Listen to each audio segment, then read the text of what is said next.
Hello guys, welcome back to my channel. வீடியோக்குள்ளே போகிறதுக்கு முன்னாடி மறக்காமல் இந்த வீடியோவுக்கு ஒரு லைக்கை போட்டுருங்க.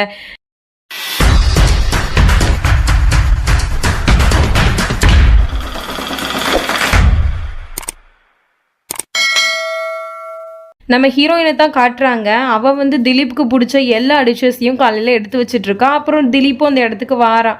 வந்துட்டு இந்தாங்க பிடிங்க, இது வந்து க்ரீன் டீ உங்களுக்காக நான் வந்து போட்டேன், அண்ட் இந்த குக்கீஸை சாப்பிடுங்க அப்படின்னு சொல்லிட்டு கொடுக்குறான். அப்புறம் அம்மாக்காரவங்க வந்துட்டு இந்தாப்பா அந்த டீயை குடி, இந்த வடையை சாப்பிடு அப்படின்ற மாதிரி கொடுக்காங்க. உடனேட்டு இவனுக்கு என்ன செய்யறதுன்னு தெரில, ரெண்டு பேருக்கிட்டையும் மாட்டிக்கிட்டு முழிச்சிட்டு இருக்கிறான். அங்கே ரோஹிணியை பார்த்தா இதை எடுத்து சாப்பிடுங்க அப்படின்ற மாதிரி பார்க்குறா. இங்கே அம்மாக்காரவங்கள பார்த்தா நீ என் குள்ளது தானப்பா சாப்பிடுவேன் அப்படின்ற மாதிரி பார்த்துட்டு இருக்காங்க. நம்ம திலீப்புக்கு என்ன பண்ணுறதுனே தெரில. எனக்கு ரெண்டுமே வேணும் அப்படின்னு சொல்லிட்டு ரெண்டுத்தையுமே எடுத்து சாப்பிட்றான். அப்புறமேட்டு நான் எனக்கு இம்பார்ட்டன்ட் ஒர்க் இருக்குது, நான் போகணும் அப்படின்ற மாதிரி அவன் வந்து சொல்லிட்டு இருப்பான். ஒன்னேட்டு நம்ம ஹீரோயின் சொல்கிறாங்க, இந்த மாதிரி பசங்க எல்லாத்தையுமே நீங்கள் வந்து ஸ்கூலுக்கு கூட்டிகிட்டு போயிடுங்க, இன்றைக்கி வந்து நான் வேலைக்கு போகலை, நான் வீட்டில் வந்து குக்கிங் தான் பண்ண போகிறேன் அப்படின்ற மாதிரி சொல்லுவா. உடனேட்டு உண்மையாவா நீ அப்படிலாம் சொல்கிற அப்படின்னு சொல்லி கேட்குறான். ஆமாங்க, நான் இன்றைக்கி வீட்டில் தான் இருக்க போகிறேன் அப்படின்ற மாதிரி அவள் சொல்லிடுறா. அதுக்கப்புறம் அவன் போனதுக்கப்புறம் நம்ம அவங்க அம்மாக்காரவங்க இருக்காங்கல்ல, அவங்கள்ட்ட வந்து இந்த மாதிரி நான் இன்றைக்கி வந்து சமைக்கிறேன், நீங்கள் வந்து இன்றைக்கி ரெஸ்ட் அத்தை அப்படின்ற மாதிரி சொல்லிடுறான். இங்கே ஆஃபீஸில் திலீப்பை தான் காமிக்கிறாங்க. அவனை பார்க்க சஞ்சனா வந்திருக்கா. உடனேட்டு திலீப், நான் ரொம்ப ஹாப்பியாக இருக்கேன், எனக்கு நீ ஒரு ஐடியா கொடுத்த பற்றியாப்பா, வேற லெவல் ஐடியா, அந்த ஐடியா வச்சுட்டு நான் எவ்வளோ ஹாப்பியாக இருக்கேன்னு தெரியுமா அப்படின்ற மாதிரி சொல்லிட்டு இருப்பான். உடனேட்டு இவளுக்கு ஒன்றுமே புரியல, என்ன ஐடியா, நம்ம என்ன ஐடியா கொடுத்தோம் அப்படின்ற மாதிரி அவள் யோசிச்சுட்டு இருப்பாள். ஏன்னா இவன் நார்மலாக தான் அதை சொல்லியிருப்பாளா. ஸோ அவன் வந்து அவன் ஒய்ஃபுக்கு வந்து சர்ப்ரைஸ் பண்ணுவான்றது இவளுக்கு தெரியாது. அதனால் அவன் முழிச்சிட்டு இருப்பாள். உடனேட்டு அவன் ஒரு ரோஸை கொடுத்துட்டு ரொம்ப தேங்க்ஸ் அப்படின்ற மாதிரி சொல்லியிருப்பான். அவன் சொல்லிட்டு போயிடுவான். உடனேட்டு இவன் ஃபோனை பண்ணி அவன் ஃப்ரெண்டுக்காரிட்ட, இந்த பாரி திலீப் சார் இருக்காங்கல்ல, அவங்களுக்கு வந்து அவங்க எனக்கு ரோஸ் கொடுத்தாங்க, அவங்களுக்கு எனக்கு பிடிச்சிருக்குன்னு தான் நினைக்கிறேன், அது மட்டும் இல்லாமல் என்னுடைய எல்லா சிச்சுவேஷன்லேயுமே அவங்க எனக்கு ஹெல்ப் பண்ணாங்க, எனக்கு அவங்கள ரொம்ப பிடிச்சிருக்கு, ஆனால் திலீப் சாருக்குமே என்னை பிடிச்சிருந்தா ரொம்ப சந்தோஷம்தான் அப்படின்ற மாதிரி இவ சொல்லிட்டு இருக்கா. உடனேட்டு அவள் ஃப்ரெண்டுக்காரியுமே நீ ரொம்ப கனவுல மிதக்காதமா அப்படின்ற மாதிரி சொல்லியிருப்பா. அதுக்கப்புறம் நம்ம ஹீரோவை பார்க்கத்தான் வந்திருப்பா. அதாவது லஞ்சில் சாப்பிடணும் போல், லஞ்ச் ஆஃபீஸில். ஸோ அதை மாதிரி இவங்க ரெண்டு பேரும் சாப்பிட்டுட்டு இருப்பாங்களா. அப்போ ஒருத்தவங்க வந்துட்டு இந்தமாரி நீங்கள் கேட்டிருந்தீங்களா சார் இந்த ப்ரேஸ்லைட்டு அப்படின்னு சொல்லிட்டு அந்த ப்ரேஸ்லெட்டை வந்து கொடுத்துட்டு இருப்பாங்க. உடனேட்டு அவன் சொல்லுவான், எனக்கு வந்து ஒரு ஹெல்ப் பண்ணுவியா, அதாவது எனக்கு பிடிச்சவங்களுக்கு நான் வந்து இந்த ப்ரேஸ்லெட் கொடுக்க போகிறேன், ஸோ நீ கொஞ்சம் செலக்ட் பண்ணி கொடுப்பியா அப்படின்ற மாதிரி கேட்குறான். உடனே இவ்வளோ சரி சார் அப்படின்ற மாதிரி சொல்லியிருப்பா. அதுக்கப்புறம் அங்கே உள்ளவங்கள்ட்ட இந்த மாரி மென்ஸ்க்கும் வந்து நான் கிஃப்ட் பண்ணுற மாதிரி எதுவும் இருக்குமா அப்படின்னு சொல்லி கேட்கும்போது அவங்க காப்பை தான் கொடுத்துருப்பாங்க. ஸோ அந்த காப்பை ரொம்ப ஆசையாக திலீப்புக்கு கொடுக்கணும் அப்படின்ற மாதிரி அவன் வந்து இமேஜின் பண்ணிகிட்ருப்பான். அப்போ வந்து இவன் சொல்லுவான், இந்த ப்ரேஸ்லெட்டை பாரு நல்லா இருக்கு அப்படின்னு சொல்லி கேட்கும்போது அவளுமே இந்த காப்பை பாருங்க நல்லா இருக்கான்னு சொல்லிட்டு ரெண்டு பேருமே கேட்பாங்க. உடனேட்டு இவன் இது என்னுடைய ஒய்ஃபுக்கு ரொம்ப அழகாக இருக்கும் அப்படின்ற மாதிரி சொல்லிட்டு இதையே நீங்கள் வந்து பேக் பண்ணிடுங்க அப்படின்ற மாதிரி அவங்கள்ட்ட சொல்லிடுவாங்க. உடனேட்டு இவன் சொல்லுவான், உங்களுக்கு ஒய்ஃப் இருக்கா அப்படின்னு சொல்லி கேட்கும்போது ஆமாம் எனக்கு வந்து ஒய்ஃப் இருக்குது, அவளுடைய பேர் ரோகிணி, ஸோ அவளுக்கு கிஃப்ட் கொடுக்க தான் நான் வந்து உன்கிட்ட செலெக்ஷன் பண்ண கேட்டேன், அண்டு நீ இதை யாருக்கு வாங்க போகிற அப்படின்னு சொல்லி கேட்கும்போது இல்லை சார் நான் வந்து நார்மலாக தான் பார்த்துட்டு இருந்தேன் அப்படின்ற மாதிரி சொல்லிடுவா. உடனேட்டு சரிங்க நான் வந்து வீட்டுக்கு போகணும் எனக்கு டைம் ஆகிட்டு அப்படின்ற மாதிரி சொல்லிவிட்டு அவன் கிளம்பிடுவான்.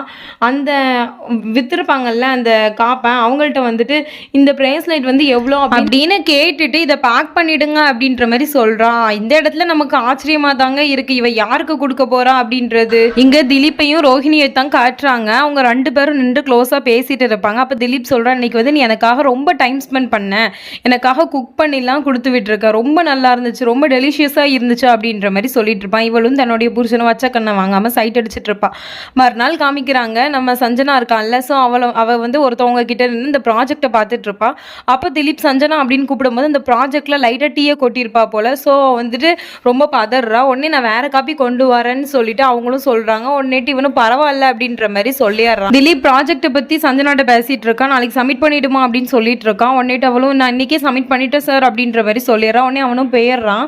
அப்புறம் இவன் உட்காந்துட்டு இருப்பான். அந்த பாஸ் இருக்காங்கல்ல அவங்க வந்துட்டு இந்த மாதிரி பாருங்க இது வந்து நெக்ஸ்ட் ப்ராஜெக்ட் அப்படின்ற மாதிரி சொல்லி கொடுத்துருப்பாங்க. உடனேட்டு இவளும் பார்க்க ஆஷா பிரைமரி ஸ்கூலா அப்படின்ற மாதிரி கேட்கும்போது ஆமாம் மேம் இது வந்து திலீப் சார் தான் வந்து ஓப்பன் பண்ண போகிறாங்க, அவங்க அவ்வளோ கேரிங்கான பர்சன், அது மட்டும் இல்லாமல் அவங்களுடைய ஒய்ஃப் ரோஹிணி இருக்காங்கல்ல அவங்களுக்கு வந்து சப்போர்ட் பண்ணுற விதமாக இதை வந்து அவங்க பண்ணி கொடுக்க போகிறாங்க, அவங்களுடைய ரொம்ப நாள் கனவு அப்படின்ற மாதிரி அவன் சொல்லிட்டு இருப்பான்.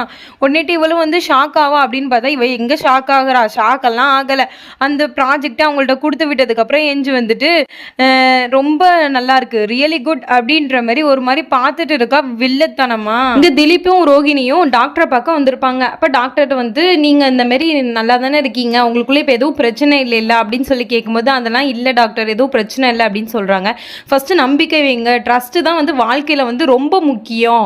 வாழ்க்கை அப்படிங்கிறது அதில் கஷ்டம் நிறைய இருக்குங்க, அதில் வந்து நீங்கள் ட்ரஸ்ட்டு பண்ணீங்க, ஒருத்தவங்க நம்புங்க ஃபஸ்ட்டு அப்படின்ற மாதிரிலாம் அட்வைஸ் பண்ணிட்டு இருப்பாங்க.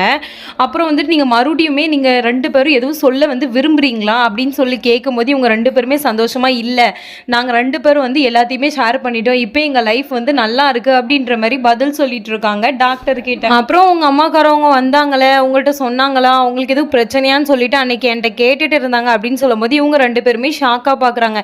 என்ன எங்கள் அம்மா வந்தாங்களா, என்ன சொல்கிறீங்க டாக்டர் அப்படின்னு சொல்லி கேட்கும்போது ஆமாப்பா அன்னைக்கு வந்தாங்க, என்கிட்ட வந்து விசாரிச்சுட்டு இருந்தாங்க அப்படின்னு சொல்லிட்டு இருக்கும்போது சரி டாக்டர் நான் அது என்ன ஏதுன்னு சொல்லிட்டு நான் வீட்டில் போய் எங்கள் அம்மா கிட்ட பேசிக்கிறேன் அப்படின்ற மாதிரி இவனுமே சொல்லி அப்படியே நேராக அம்மாக்காரவங்க கிட்ட வந்துட்டு அம்மா என்ன பண்ணுறீங்க அப்படின்னு சொல்லி கேட்குறான். அவங்களுமே நான் ஃபோன் பார்த்துட்டு இருக்கேன்ப்பா நிறைய டிஷ் பண்ணுறதுக்கு அப்படின்ற மாதிரி சொல்லும்போது உங்களுக்கு கால் வலிக்குன்னு சொன்னீங்கல்ல கொடுங்கம்மா நான் கால் அமுக்கி விடுறேன் அப்படின்னு சொல்லிட்டு அவங்க கால் அமுக்கி விட்டுட்டு இருக்கான். அப்புறம் சொல்கிறான் நீங்கள் இந்த மாதிரி டாக்டரை பார்க்க போனீங்களா அப்படின்ற மாதிரியே கேட்டுறான். அவங்களுமே ஆமாப்பா நான் பார்க்க போனேன், ஆனால் நீங்கள் 2 பேரும் எதுக்கு நீங்கள் டாக்டரை பார்க்க போனீங்க, உங்களுக்குள்ளே எதுவும் பிரச்சனையா அப்படின்னு சொல்லிக்கலாம் கேட்குறாங்க. உடனேட்டு இவன் வந்துட்டு அப்படிலாம் இல்லைம்மா அப்படின்னு சொல்லிட்டு அந்த டாக்டர் வந்து கவுன்சிலிங் கொடுப்பாங்கல்ல ஸோ அதெல்லாம் பற்றி எக்ஸ்பிளைன் பண்ணிட்டு இருக்கான் அவங்க அம்மாக்காரவங்க கிட்ட. அவன் என்னத்தான் எக்ஸ்பிளைன் பண்ணாலும் அவங்க அம்மாக்காரவங்க அந்த அளவுக்கு புரிஞ்சுக்கிட்ட மாதிரியே இல்லை, என்னமோ கேட்கணும் அப்படின்ற மாதிரியே கேட்டுட்டு இருக்காங்க அவங்க அம்மாக்காரவங்க. உங்களுக்குள்ள என்ன பிரச்சனையா இருந்தாலும் என்கிட்ட சொல்லியிருக்கலாம்லப்பா, நான் போய் ரோஹிணிகிட்ட பேசியிருப்பேனே, அதை விட்டுட்டு நீ எதுக்கு ஹாஸ்பிட்டலாக ஏறி இறங்குற அப்படின்ற மாதிரி அவங்களும் கேட்குறாங்க. இல்லைம்மா எங்களுக்குள்ள எந்த பிரச்சனையுமே இல்லை, ஒருத்தவங்க புரிஞ்சுக்கிறதுக்கு தான் நாங்கள் ஹாஸ்பிட்டல் போனோம், நாங்கள் டைம் ஸ்பெண்ட் பண்ண நேரம் இல்லைம்மா அதனால் நாங்கள் டைம் ஸ்பெண்ட் பண்ண தான் போனோம் அப்படின்ற மாதிரி இவனுமே அந்த விஷயத்தை பற்றி ரொம்ப எக்ஸ்பிளைன் பண்ணிட்டு இருப்பான். அப்புறம் நம்ம ஹீரோயின் இருக்காங்கல்ல ரோஹிணி அவங்க ரூமில் இருப்பாங்க. அப்போ வந்து திலீப்போட ஃபோன் அடிக்கும். உடனேட்டு எடுப்பாங்க. இந்த சஞ்சனா பொண்ணு தான் ஃபோன் பண்ணியிருக்கு, ஃபோன் பண்ணது மட்டும் இல்லாமல் நீங்கள் மிஸ்ஸஸ் திலீப் பேசுகிறீங்களா அப்படின்ற மாதிரி ஸ்ட்ரெயிட்டாக கேட்டுடுறான். உடனே ஆமாங்க நான் தான் பேசுகிறேன், நீங்கள் யார் பேசுகிறீங்கன்னு தெரிஞ்சுக்கலாமா அப்படின்ற மாதிரி ரோஹிணி சொல்லுவா. உடனேட்டு நான் வந்து சஞ்சனா பேசுகிறேன், இந்த மாதிரி உங்கள் ஹஸ்பண்ட் திலீப் இருக்காங்கல்ல அவங்க கம்பெனியில் ஒர்க் பண்ணுற பொண்ணு சஞ்சனா பேசுகிறேன் அப்படின்னு சொல்கிறா. சொன்னது மட்டும் இல்லாமல் இந்த மாதிரி நாளைக்கு 11 மணிக்கு மீட்டிங் இருக்குது, நீங்கள் வந்து திலீப்கிட்ட சொல்லிடுங்க, சார்ட்ட சொல்லிடுங்க அப்படின்ற மாதிரி சொல்லிடுறான். சொல்லிவிட்டு உடனேட்டு இவ்வளவு அப்போ வந்து நீ ஏமா ஃபோன் பண்ணுற இவ்வளோ லேட் நைட்டில் அப்படின்னு கேட்கும்போது ஆமாங்க லேட் நைட்டில் ஃபோன் பண்ணிட்டேன் தப்பு தான், ஆனால் இது வந்து ஒரு இம்பார்ட்டன்ட் விஷயம் இல்லையா அப்படின்ற மாதிரி சொல்லவுமே நம்ம ஹீரோயின் சொல்கிறாங்க நீ அப்போ டெக்ஸ்ட் பண்ணியிருக்கலாமேம்மா இவ்வளோ லேட்டான நேரத்தில் நீ ஏன் வந்து ஃபோன் பண்ணுற அப்படின்னு சொல்லிட்டு அவங்கள்ட்ட சொல்லிடுறாங்க. உடனே நான் திலீப்கிட்ட சொல்லிக்கிறேன் அப்படின்னு சொல்லிடுறாங்க. உடனேட்டு ஒரு நிமிஷம் அண்ட் நான் உங்கள்கிட்ட பேசணும் அப்படின்னு சொல்கிறா. உடனேட்டு அவங்க என்ன விஷயம் அப்படின்னு சொல்லி கேட்குறா. இல்லைங்க நீங்கள் இன்றைக்கி சமைச்சு கொடுத்து விட்டீங்களா அது ரொம்ப யம்மியாக இருந்துச்சு, உங்கள் ஹஸ்பண்ட் கூட நானுமே உட்காந்து மீட்டிங்கில் அதாவது இது கம்பெனியில் சாப்பிட்டேன், ரொம்ப டேஸ்டியாக டெலிஷியஸாக இருந்துச்சு உங்கள் ஃபுட்டு, நீங்கள் இவ்வளோ அழகாக சமைப்பீங்கன்னு எனக்கு சத்தியமாக தெரியாது அப்படின்ற மாதிரி சொல்லிடுறான். இங்கே ரோஹிணிக்கு ஃபேஸே மாறிடுதுங்க. அது மட்டும் இல்லாமல் அவள் சொல்கிறான் இந்தமாரி நான் உங்கள்கிட்ட ஒரு கைண்ட் ரெக்வஸ்ட் வைக்கிறேன், நீங்கள் அடுத்த வாட்டி வந்து ஃபுட்டு கொடுத்து விட்டீங்கன்னு வச்சுக்கோங்களேன் எனக்கும் சேர்த்து எக்ஸ்ட்ராவாக கொடுத்து விடுங்க. சரி நான் ரொம்ப நேரம் உங்கள்கிட்ட பேசிட்டேன்னு நினைக்கிறேன், பாய் குட் நைட் அப்படின்ற மாதிரி ஃபோனை வச்சிடுறான். இங்கே நம்ம ரோஹிணி செம காண்டில் இருக்காங்க. இதை பற்றி திலீப்கிட்ட கேட்பாங்களா இல்லையா அப்படின்னு நம்ம நெக்ஸ்ட் பார்ட்டில் பார்த்தா தான் ஃப்ரெண்ட்ஸ் தெரியும். இந்த பாட்டு எப்படி இருந்துச்சு அப்படின்னு சொல்லிட்டு எனக்கு கமெண்ட் பண்ணுங்கள். நெக்ஸ்ட் வீடியோவில் சந்திக்கிறேன். அது வரைக்கும் பை ஃப்ரெண்ட்ஸ்.